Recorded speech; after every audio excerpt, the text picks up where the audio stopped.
सुनेगा। बात करेंगे इल्तुतमिश। इल्तुतमिश के बारे में कहा जाता है कि इल्तुतमिश जो है कुतुबुल ऐबक का गुलाम था। इन्होंने बगदाद के वहां के जो खलीफा थे उससे सनद पकड़ लेके अटैक किस पे करता है तो बोलेंगे आराम सा पे, और उसको हरा देता है और वहां का शासक बन जाता है यहाँ दिल्ली सल्तनत में। अब यहाँ पे इन्होंने सबसे पहले राजधानी को बनाने का काम किया है, वो किसको? दिल्ली को राजधानी बनाया।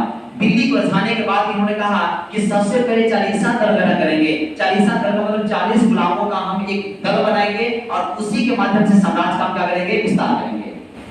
यहाँ इन्हीं के समय में मंगोलों का आक्रमण होता है। किस आक्रमण? मंगोलों का आक्रमण होता है। अब मंगोलों को हराने का भी काम करते हैं। मंगोलों क्या करते हैं? हराने का भी काम करते हैं। इन्होंने इक्तादारी प्रथा लाई। इक्तादारी प्रथा का मतलब ये होता है कि इन्होंने जितने भी लोग काम करते थे उनको जमीन देने का काम किया, भूमि देने का काम किया सेवा के तौर पे। अब यहाँ पे बात करते हैं, ये सब कुछ बड़े चल रहा था। इसी के बीच में जो बात कुतुब ऐबक ने जो बनाया था कुतुब मीनार, उसको यहाँ पे एक ही मंजिला था। इन्होंने उस काम को पूरा किया और 4 मंजिला बनाने का काम किया।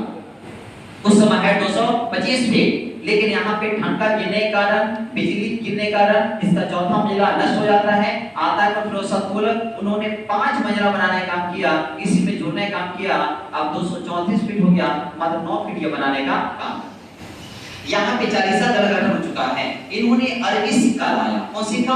अरबी सिक्का लाया, जो कि तांबा के जीतर और चांदी के टका ये बनाने का काम किया, जिसको बोलते हैं ताजी चाट। अब यहाँ पे इसी के बाद जब ये दल में रहते ही हैं, इन्होंने बोला कि अगर हमारा मृत्यु होता है तो शासका बनेगी कौन? रजिया सुल्तान। लेकिन यहाँ पे रजिया सुल्तान नहीं बनती है। वहाँ के जितने भी अमीर लोग होते हैं, जितने भी मुसलमान होते हैं, उसका एक बेटा है, नाम है उद्दीन, इसको यहाँ पे शासक बना। लेकिन पता चलता है कि अच्छा शासक नहीं है, अराजकता फैल जाती है पूरा। इसी के विपक्ष में रजिया सुल्तान क्या करती है? सीधा लाल वस्त्र पहन के दिल्ली में चली जाती है जनता के सामने, और जनता इनको शासक चुन देता है कि आप ही शासक हैं। अब वहां पे शासक होने के बाद में इन्होंने सबसे पहले टोपी पहनना शुरू कर दिया, पर्दा सिस्टम को हटा दिया, कोट पहनना शुरू किया और अलग-अलग तरीके से काम किया, जिसके कारण कहा जाता है सब कुछ बढ़िया था, लेकिन इनका एक दास था याकूत को अस्फसाला का प्रमुख बना दिया। यही चीज बुरा लग गया, जितने भी लोग इस्लाम थे उस सबको बुरा लग गया, जितने बड़े लोग थे उस सबको बुरा लग गया कि आपको नहीं मिला था। इसी बीच में अलदुनिया है। अलदुनिया जो देखे हैं, यहाँ से इसका साथ में विवाह होता है, इस पे अटैक करता है, तो रजिया सुल्तान अलदुनिया से शादी जैसी शादी जब कर लेती है तो यहाँ से अपना राजधानी छोड़ के और इस्लाम को मारने का प्रयास करती है। इसी के बीच में यहाँ पे जो देख रहे हैं, जैसी राजधानी छोड़ के जाती है तो वहाँ के दिल्ली के लोगों ने एक शासक फिर चुन दिया है, जिसका नाम है बहराम शाह। वहाँ रसूल को पता नहीं है, फोन थोड़ी का पता चला कि शासक चेंज है। जब वहां से वापस आने लगे 1240 ईस्वी में, तो रास्ते में ही अलदुनिया का रजिया सुल्तान का हत्या कर जाता है। शासक कौन बैठा है? बहराम शाह। बहराम शाह को तो बैठा देता है, लेकिन अच्छा शासक नहीं होता है। फिर शासक आता है मसूद शाह। मसूद शाह को शासक बनाता है, ये भी अच्छा शासक नहीं है, इसको बंदी बना दिया गया है। इस सबका खेला के पीछे कौन है? बलवान है। अब यहाँ पे शासक बना दिया गया है। अब यहाँ पे फिर इसको बंदी बना के फिर शासक होता है नसरुद्दीन मोहम्मद को। ये चुनने वाला कौन है? बलवान।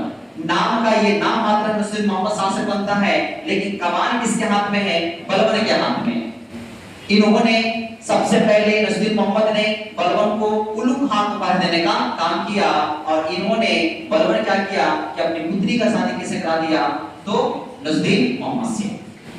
अब यहाँ पे 1265 ईस्वी में कुछ लोग कहता है कि इसका मृत्यु हो जाता है, कुछ कहता है कि नहीं इसका हत्या होता है। हत्या कौन करता है? तो बलवान करता है, खाने में जहर मिला के। लेकिन वहां छोड़िए, यहाँ आते हैं बलवान पे कहानी शुरू होता है।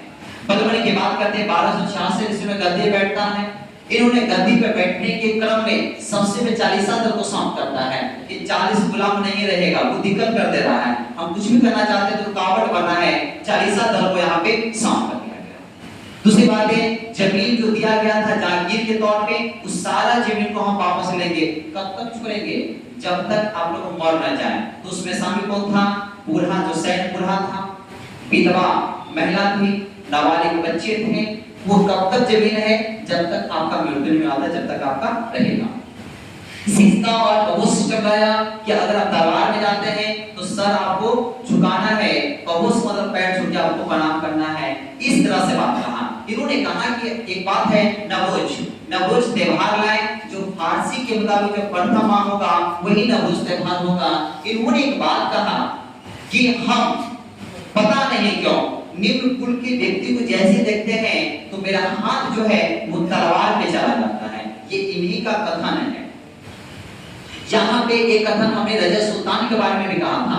रजत सुल्तान में दो व्यक्ति, एक मिनहाज है, एक बोलेंगे एल्फिस्टन। मिनहाज ने बोला था कि अगर ये पूरी इसका जो रंग रूप चाल है, लड़ने की जो क्षमता है वो पुरुष जैसा है, अगर ये स्त्री नहीं होती तो इसका बहुत फैल उठाते अल्लाह परद होता। लेकिन यहाँ पे एल्फिस्टन बोलता है रसूल के बारे में कि अगर ये स्त्री नहीं होती तो महान शासक के तौर पे जानी जाती। यहाँ कहिएगा इन्होंने निम्न कुल को देखते ही हाथ कहा जाता है तलवार पे, इनका कथन था। इन्होंने अपनी जनता हमारे बारे में क्या सोचता है उनके लिए यहाँ पे बरीद की स्थापना करते हैं, एक गुप्त संस्था बनाते हैं, मवाली के बरीद बनाते हैं और वहाँ पे गुप्त संस्था में लोग जो लोग काम करते हैं उनको बोलता है निष्ठापूर्वक काम कीजिए, अगर सही काम नहीं कीजिएगा तो आपको दंड दिया जाएगा। इन्होंने सबसे पहले जो अमीर इस्लाम थे उस पे टैग करता है कि जो भी छोटा मोटा भी गलती करेगा तो आपको क्या कर जाएगा, दंडित किया जाएगा। इन्होंने सेना के लिए दीवानी अर्ज लाया, दीवानी अर्ज लाया, इसके लिए सेना के लिए लाया। अब यहाँ पे आता है कि जब इसकी स्थिति खराब होती है, इनका दो बेटा है, एक का नाम है कैकुबाद, एक का नाम है कैमर्स। कैकुबाद को जब बनाने की बारी आता है कि कैकुबाद को हम शासक बना दें, लेकिन ये अयोग्य रहता है, ये अच्छा शासक नहीं है, तुरंत इसको हटा के यहाँ से गद्दे बैठा भी नहीं है। कैमर्स को गद्दे बैठाता है और कैमर्स का वर्ष कितना, मात्र 3 वर्ष का है। लेकिन सैन्य स्थिति जो बना हुआ है ये किसके बना है, जलाउद्दीन। क्या बोलेंगे, जलाउद्दीन। इसका जो सैन्य संगठन की बात करेंगे जलाउद्दीन खिलजी। कौन खिलजी, जलाउद्दीन खिलजी के हाथ में इसका बाप होता है। ये जलाउद्दीन खिलजी देख रहे हैं, ये सैन्य प्रमुख हैं, यानी कि सेना का क्या है, प्रमुख है। अब देख लेता है कि स्थिति खराब हो गया है, शासक कोई है ये नहीं है। अब यहाँ पे गुलाम बे वंश को समाप्त करके एक नया वंश उदय करेगा जिस वंश का नाम रहेगा खिलजी वंश। क्लियर कहानी है, ये पूर्ण रूप से हमने समाप्त कर दिया है। अब हम आपसे एक बार यहाँ से पूछेंगे